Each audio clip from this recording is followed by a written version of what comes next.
Nathan's combat class with Jason had turned dangerous. Nathan never backed out of a fight, but today was personal. One day, I'll make your father my slave and piss on him. And that was when Nathan lost his cool. Little did Nathan know, it was a fatal mistake. Headmaster, stop the duel!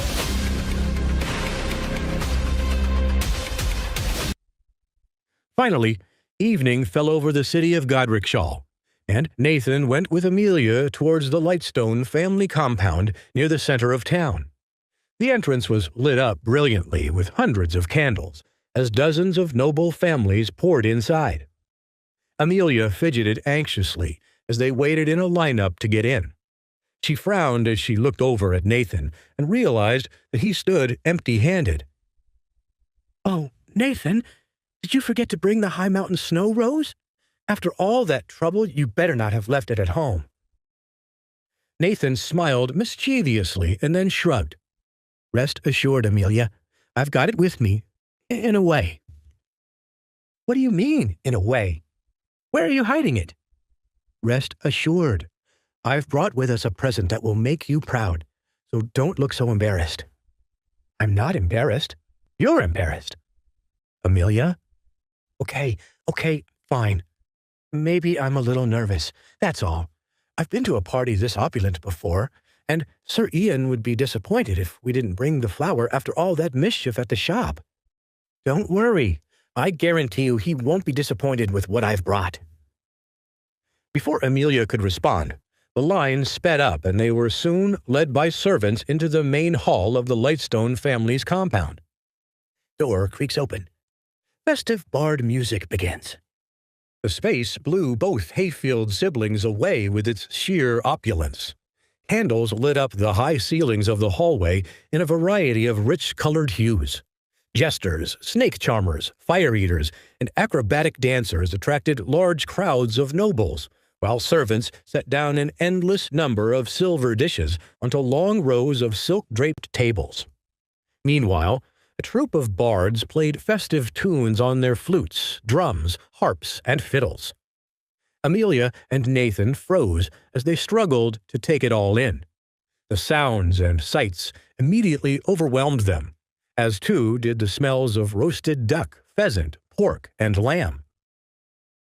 "Nathan, Amelia, I'm glad to see you made it." Both siblings turned to see Sir Ian Lightstone approach and welcome them into the party. Nathan shook his head in amazement.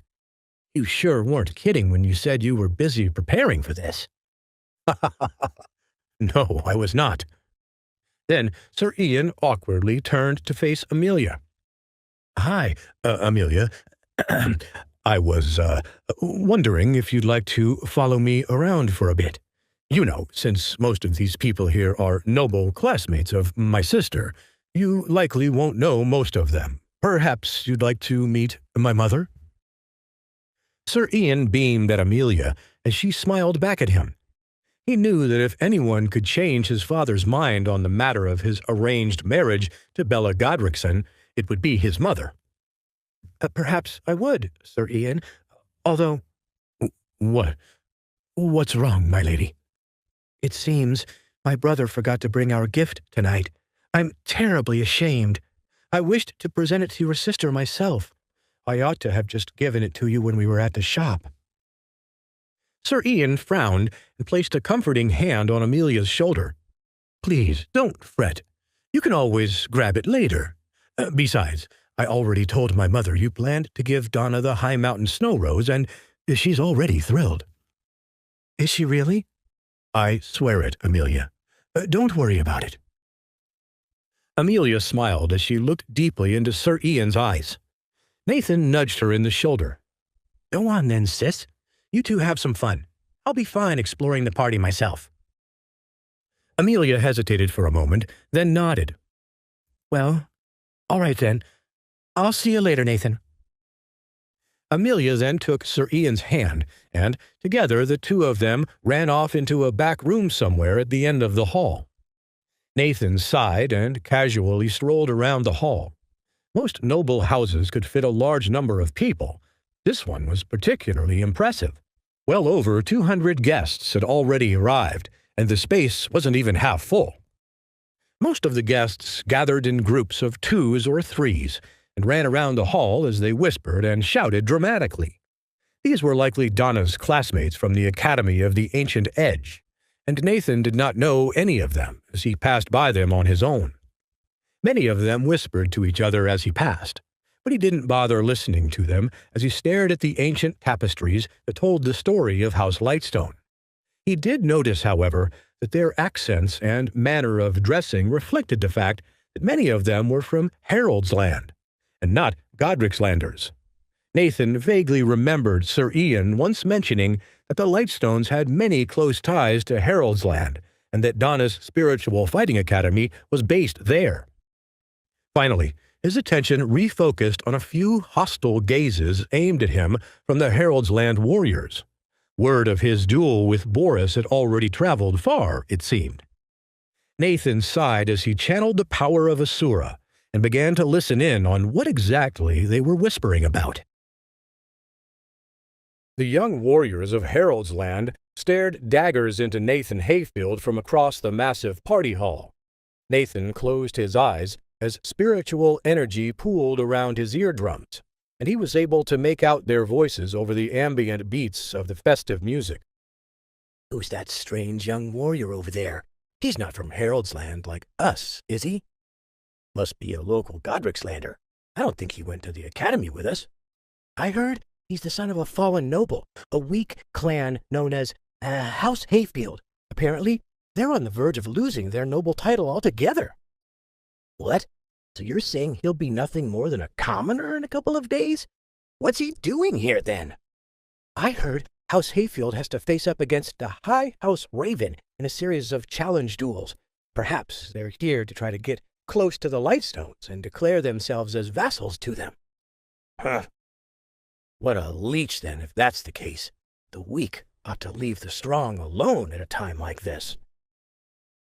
Nathan balled his hands into a fist as he listened to the whispered words from across the room. "Those fools. Well, no matter. At least they don't actually know about Boris or Hagar. Otherwise, I suspect they'd all be lining up to fight me if they knew what really happened this morning." It was true that amongst the aristocratic offspring present at the party, Nathan and Amelia were perhaps the least revered. Although they were still nobles, many of the youths present in the Lightstone's mansion were from prominent houses in Haroldsland that boasted hundreds of attendants and many legendary warriors in the prime of their lives. Many of the youths were here because of their close friendships with Donna Lightstone, but many others were present only to compete for her affection. House Lightstone was a powerful ally to have, and many Haroldsland houses encouraged their young men to grow close to her for political ramifications. Now that these young men were in Donna's presence, they wished to prove their might and strength in front of her, and saw Nathan as a potential threat. Nathan opened his eyes as he heard the footsteps of 3 particularly hot-blooded youths who strode up with a desire to test him. Nathan tried his best not to roll his eyes or chuckle at their appearances. "Ha! These poor little fools are puffed up like peacocks. Each one of them must imagine themselves gallant warrior fighting to defend Donna's honor, but in reality, they just look ridiculous."